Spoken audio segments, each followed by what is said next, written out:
Matthew Arnold पे जो notes है उसमें कुछ जो उनके इम्पोर्टेंट वर्क है उनका यहाँ पर डिस्क्रिप्शन दिया जा रहा है।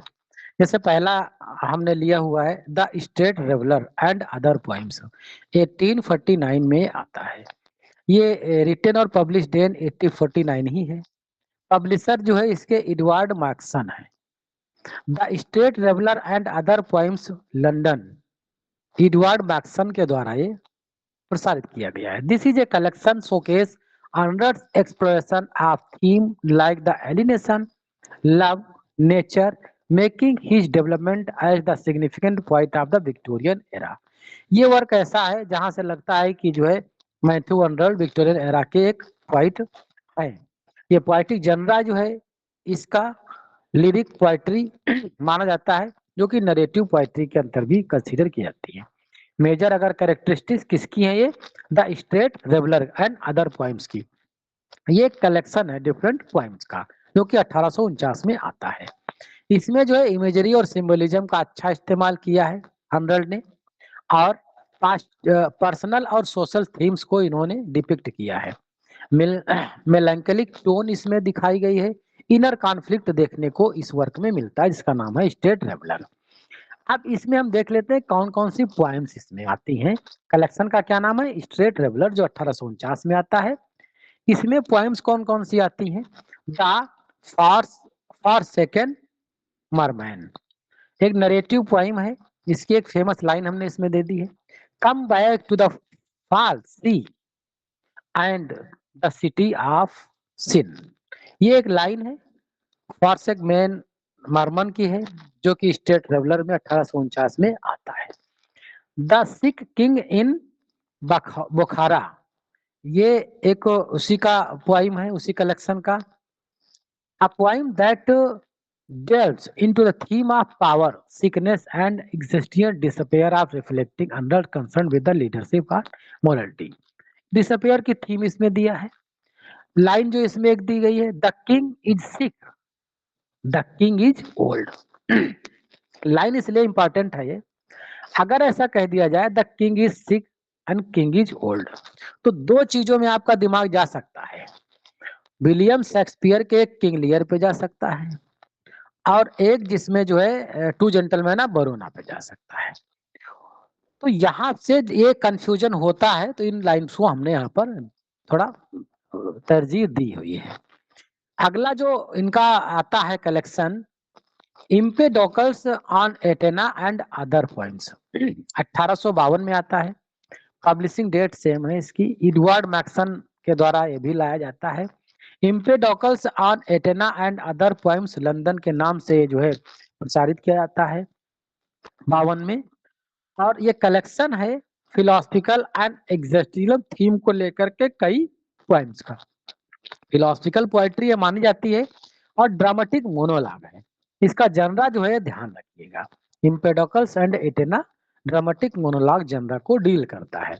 Blending of philosophy and poetry, use of the classical illusions इसमें कई यूज किए गए हैं। और रिफ्लेक्टिव एंड कंटेम्पलेटिव, बड़ी सोच और चिंतनशील इसमें थीम्स दिखाई गई हैं।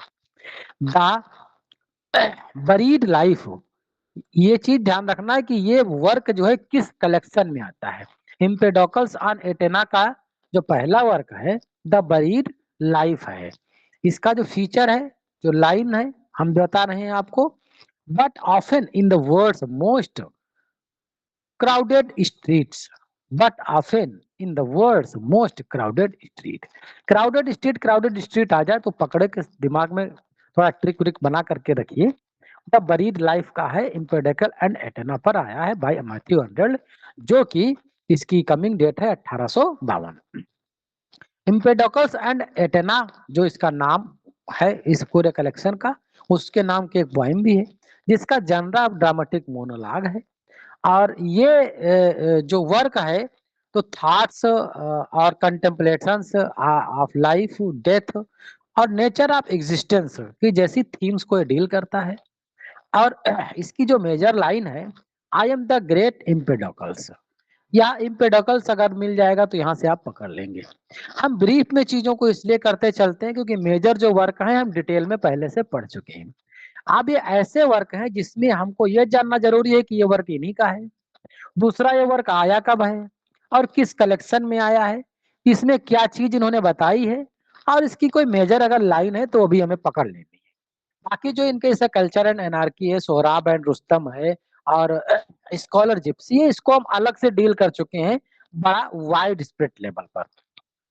Lines in Kensington gardens reflect the nature solitude, emphasize the beauty of transient life. And I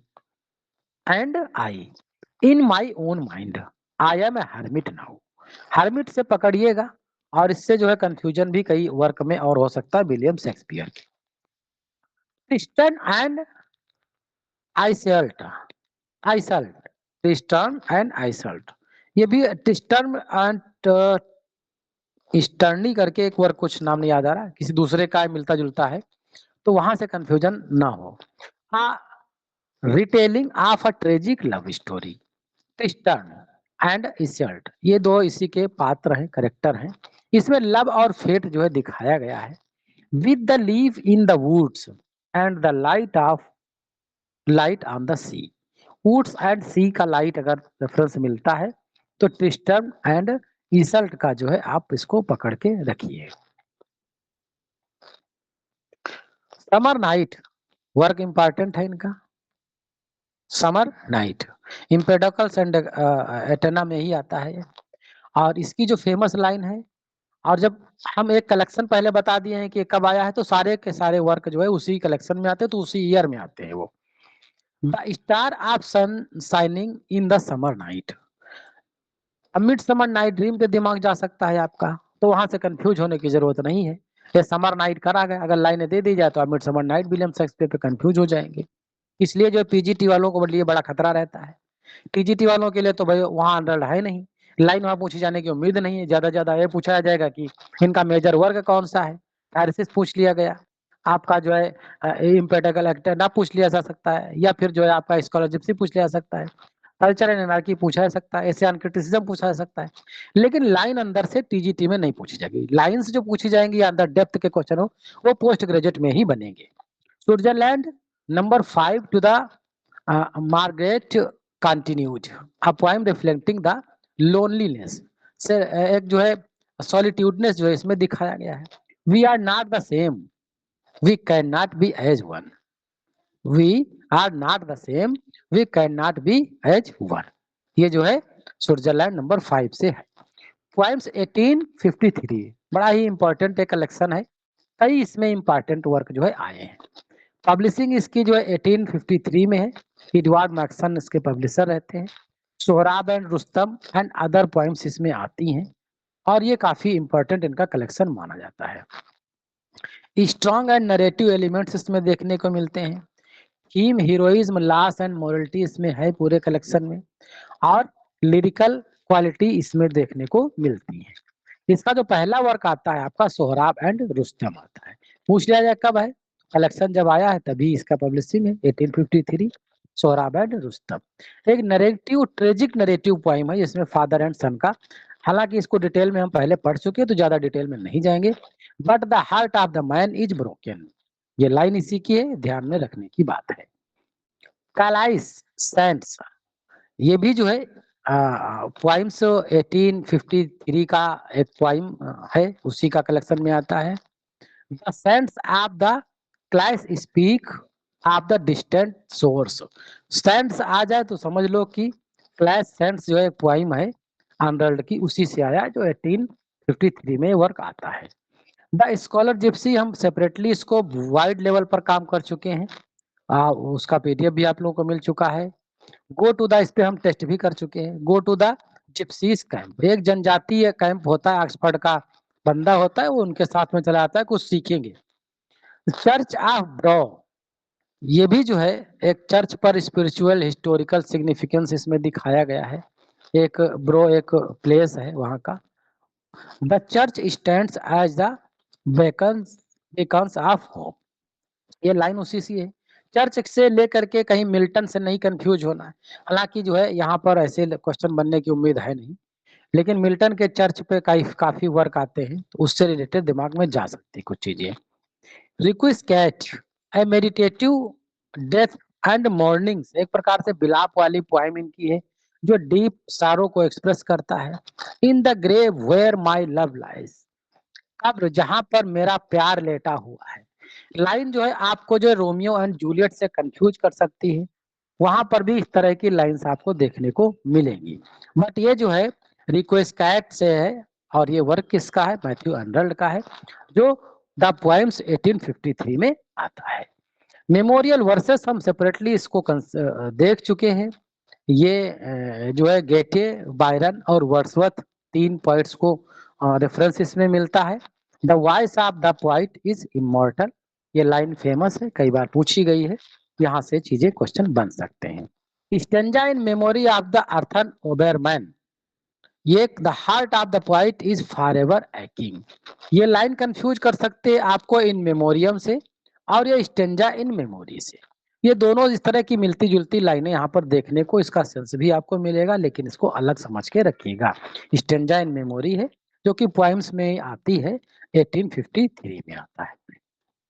poems का सेकंड सीरीज जो है पहला 1853 में और सेकंड सीरीज 55 में आता है।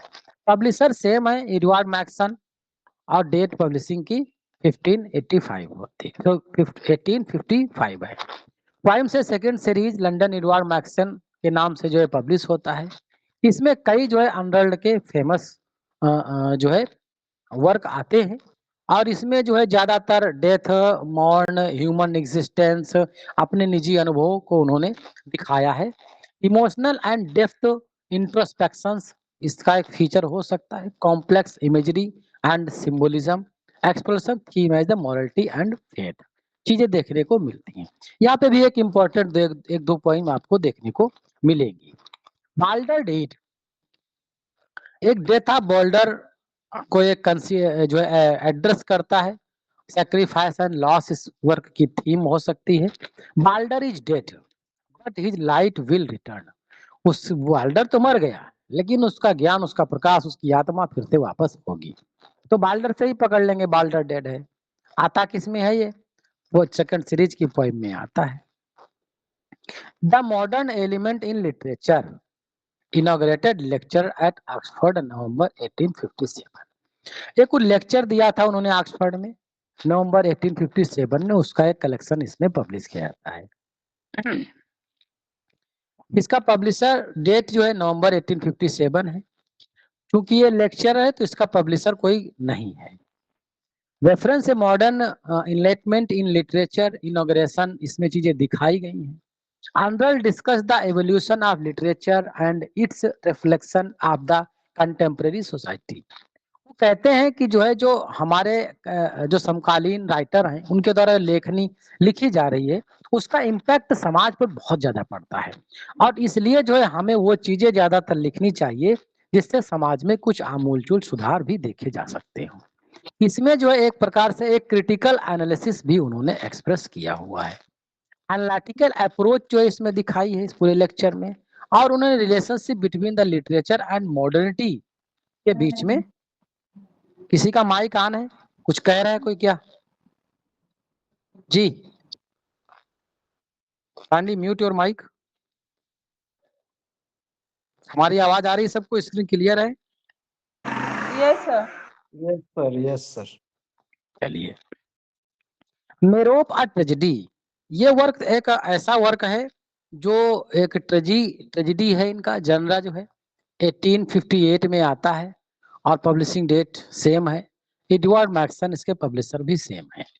इसमें ये ट्रेजेडी है क्योंकि तो लव, बेट्रियल और रिवेंज जैसी चीजें इसमें डील की गई हैं। क्लासिकल स्ट्रक्चर का थीम इसमें दिया गया है। ऑन द ट्रांसलेशन होमर, ये लेक्चर्स है 1861 में आता है। ये पूछा गया क्वेश्चन है, यहाँ से क्वेश्चन बन सकता है। चूंकि ये ट्रांसलेशन है होमर के वर्क का तो इसका कुछ ज्यादा और स्पेशल जनरा नहीं। लिटरेरी क्रिटिसिज्म भी इसमें चीजें दिखाई गई हैं, कुछ क्रिटिकल एनालिसिस यहाँ पर है। The study of Celtic literature, ये भी कुछ लेक्चर है इनका, जो कि सेल्टिक जो लिटरेचर था, जो आयरलैंड का और इंग्लैंड का एक सम्मिलित लिटरेचर था, उस पे इन्होंने फोकस किया है। सेल्टिक रिवाइवल टाइप में चीजें कह सकते हैं आप। ये भी एक लिटरेरी क्रिटिसिज्म का वर्क जो है माना जाता है, जो सेल्टिक लिटरेचर पर डिपेंड है। ऐसे इन क्रिटिसिज्म ये एक इम्पोर्टेंट वर्क है। ये एक क्योंकि कई जो है इसमें थ्योरीज भी इन्होंने दिया है। हालांकि जीआईसी के जब पॉइंट ऑफ व्यू से चीजों को हम पढ़ेंगे अनरल्ड को, तो इसको हम और एलिबरेटिव स्टाइल में पढ़ेंगे, लाइक स्कॉलर जिप्सी इसके फीचर पे डेप्थ में जाकर के काम करेंगे। पीजीटी में यहाँ तक के काम चल जाना चाहिए, इतना हम लोगों ने आज तक के काम कर लिया है। 1865 टू 1880 ये आता है। पब्लिशर इसके चेंज है, मैकमिलन्स में ये आता है। एक क्रिटिसिज्म है 1865, ओरिजिनली जो है 1888 में फुल्ली आता है ये। इसमें जो डिस्कस करते हैं एक ऐसे है, और कई लिटरेरी थ्योरीज के विषय में इसमें डिस्कस करते हैं। ये भी वर्क जो है इनका एक लिटरेरी क्रिटिसिज्म जनरल कंसीडर किया जाता है। एक चीज ये भी आप फाइंड आउट करते रहिएगा कि कौन कौन से वर्क हमने बताए हैं जो इनके क्रिटिकल वर्क हैं। तो क्वेश्चन ऐसा बन सकता है कि 3-4 वर्क दे दे, उसमें से आपको फाइंड आउट करना हो कि कौन सा इसमें ऑड है। न्यू पोइम्स, ध्यान रखिएगा, एक न्यू पोइम्स का जो कलेक्शन है ये वर्ड्सवर्थ से भी कंफ्यूज कर सकता है, लेकिन उनका मैटर अलग है, यहाँ पर चीजें अलग है। 1867 में आता है ये, और मैकमिलन के द्वारा जो है पब्लिश किया जाता है। ये कलेक्शन है, इसमें कई जो है नोटेबल वर्क्स बाद वाले इनके इसमें पब्लिश होते हैं। एक लिरिक पोइट्री इसमें कह सकते हैं कि ज्यादा आती है, उनके खुद के सोच विचार इसमें ज्यादातर डिपिक्ट किए जाते हैं। थीम इसका नेचर, लव, लॉस, फेथ और डेप्थ में कंटेम्पलेटिव रिफ्लेक्शन इसमें देखने को मिलता है। एकांत में बैठ करके समाज, धर्म, लोगों के विषय में सोच इसमें डिपिक्ट की जाती है। जैसा कि पहला वर्क इसका डावर बीच है, मेडिटेटिव वर्क है, जहां पर हालांकि इसको हम सेपरेटली बड़ा वाइड लेवल पे कवर कर चुके हैं पहले। ये अपनी पत्नी के साथ इंग्लिश चैनल पर डावर में बैठे हुए हैं बीच पर, और दुनियादारी के विषय में सोच रहे हैं, बता रहे हैं। सबसे प्यारी लाइन भी इसकी आती, आ लव लेट्स बी ट्रू, आओ हम एक दूसरे से सत्य जो है, एक दूसरे के सत्यनिष्ठ बने। द सी इज काम टू नाइट, ये पहली लाइन ही है, यहाँ से मामला स्टार्ट होता है उनका। थैरेसिस जो इनका एक मेजर वर्क है, एक पास्टोरल इलिजी है। इनके फ्रेंड जो ऑक्सफोर्ड में साथ में पढ़ते थे, उनकी डेथ पर जो है इन्होंने लिखा है, और इसको भी हम सेपरेटली अच्छे से पढ़ चुके हैं इसको। We stood by the stream in the twilights, ये लाइन है थैरेसिस की, पूछी जा सकती है। Rugby Chapel, under a tribute under father reflecting on the memory and loss of import, ये जो रॉबी चैपल है, क्योंकि इनके पिताजी वहां पर टीचर थे, वहां पर इन्होंने भी खुद काम किया, तो इस उस नाम से जो एक वर्ग ही लिख दिया, एक प्रकार से ट्रिब्यूट है उनके फादर को। तो पूछा सकता है आपसे कि इन्होंने किस वर्क में अपने फादर को ट्रिब्यूट, कौन सा वर्क ट्रिब्यूट माना जाता है। This is the place where I could kneel, यही वो स्थान है जहां पर हमने चीजों को सीखा है। Hans grave, reflecting poem on the life of legacy Henry rich hen, एक कैरेक्टर है, कोई उनका उस टाइम का रहा होगा, उस पे पूरा इन्होंने लिखा है। A great flight ships here, ये कैरेक्टर नहीं, ये उस समय के जो है पहले के कोई एक अथर रहे हैं, जिनको इसमें जो है वो याद करते हैं। A southern night, serene portrait the summer nights in the south evoking the beauty and tranquillity, the night is still and full of stars, ये लाइन भी आपको मिड समर नाइट ड्रीम से कंफ्यूज कर सकती है। Culture and anarchy, critical work है इनका, हम इसको सेपरेटली डील कर चुके हैं, तो बहुत ज्यादा यहाँ पर काम करने की हमको जरूरत है नहीं। मैकमिलन द्वारा पब्लिश किया गया था 1869 में, फुल्ली बुक फॉर्म में आता है, जबकि ये वर्क जो है इनका पीरियडिकल है ना, सोशल क्रिटिसिज्म को ये डील करता है। डिटेल में हम लोग पढ़ चुके हैं। एसटी पास था प्रोटेस्टेंटिज्म 1870s में आता है, और ये मैकमिलन के द्वारा पब्लिश किया जाता है। और इसमें जो एसटी पॉल्स का जो क्रिश्चियनिटी पर इन्फ्लुएंस है, उसको जो है डील किया गया है। एक थियोलॉजिकल क्रिटिसिज्म इसका एक यूनिक जनरा है, इसका ध्यान रखिएगा। Exploration of the religious theme और क्रिटिकल एनालिसिस यहाँ पर दिया गया है प्रोटेस्टेंट बिलीफ पर जो है। फ्रेंडशिप गार्लैंड इंपॉर्टेंट वर्क है, क्योंकि कल्चर्ड एंड एनार्की का जो है ये वर्क सीक्वल है। ऐसा क्वेश्चन बन सकता है कि फ्रेंड्स गार्लैंड किस वर्क का सीक्वल है। अगर फ्रेंड्स गार्लैंड से बनेगा क्वेश्चन तो इसका पिक्वल क्या है, तो सीक्वल पिक्वल अगर कहीं पर मिल जाते हैं तो उसको पकड़ के रखने वाला है ना। पब्लिश डेट इसकी 1871 है। Am I audible? Screen is clear? Kindly reply. Yes sir yes sir. Yes, sir. ठीक है। 1871 में आता है। जनरा इसका सोशल क्रिटिसिज्म है और social criticism culture and anarchy का भी है। पर्सनल रिफ्लेक्शन ऑन फ्रेंडशिप, ये चीजें दिखाते हैं और ये भी दिखाते हैं कि कल्चर का सोसाइटी पर क्या जो है प्रभाव पड़ रहा है। Literature and dogma important work है इनका, ये 1873 में आता है, मैकमिलन के द्वारा पब्लिश किया जाता है और इसमें एक रिलीजियस थॉट्स जो है इसमें डिपिक्ट किए गए हैं, इसलिए इसे जो है थियोलॉजिकल क्रिटिसिज्म भी माना जाता है।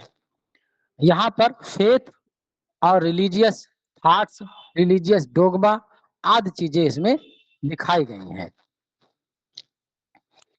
गॉड एंड द बाइबल 1875 में आता है, मैकमिलन के द्वारा ये पब्लिश किया जाता है और इसमें भी जो है फेथ और ईश्वर के विषय में चीजों को दिखाई गई है, इसे भी एक थियोलॉजिकल क्रिटिसिज्म माना जाता है। तो कौन कौन से वर्क इनके जो है सोशल क्रिटिसिज्म है, कौन कौन से इनके वर्क थियोलॉजिकल क्रिटिसिज्म है और कौन कौन से वर्क इनके क्रिटिसिज्म है, तो ये सारे चीजें जो है आप इसमें से फाइंड आउट करके हाईलाइट जरूर कर लीजिएगा जब पीडीएफ आपको मिले, ताकि यहाँ से जब क्रॉस क्वेश्चन एग्जामिनर बनाए तो हमें जो है क्वेश्चन को एलिमिनेट करने में आसानी हो जाए। लास्ट ऐसे on the church and religion 1877 में आता है, मैकमिलन के द्वारा पब्लिश किया जाता है और इसमें जो है अंदर रिलीजन और चर्च पर अपने पर्सनल व्यूज जो है देते हैं खुद के, और कुछ उस समय कंटेम्प्रेरी जो इशू रहते हैं, जैसे एजुकेशन का इशू ज्यादातर उस समय था, जो नीचे के थर्ड क्लास के लोग थे उन तक के सुविधा नहीं पहुंच रही थी, उन इशूज को जो है चर्च के माध्यम से कैसे सुधार हो सकता है, इस वर्क में उन्होंने दिखाया है। Engagement with the church doctrine, church के सैद्धांतिक चीजों को डिपिक्ट किया है और क्रिटिकल इंसाइट है, मॉडर्न रिलीजियम प्रैक्टिस, ज्यादातर लोग ब्लाइंड फेथ की तरफ जो बढ़ रहे हैं।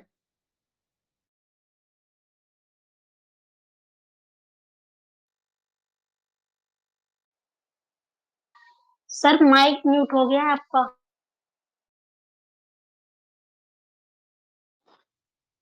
जी माइक म्यूट कर दिया था आपने।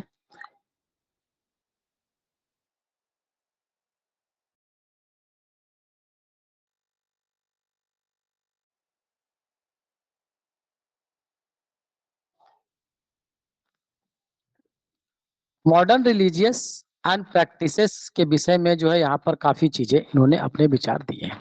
तो इस तरह से हम लोगों ने मैथ्यू अर्नल्ड की जो हमारी लर्निंग जर्नी थी वो आज इस सेशन के साथ में समाप्त होती है।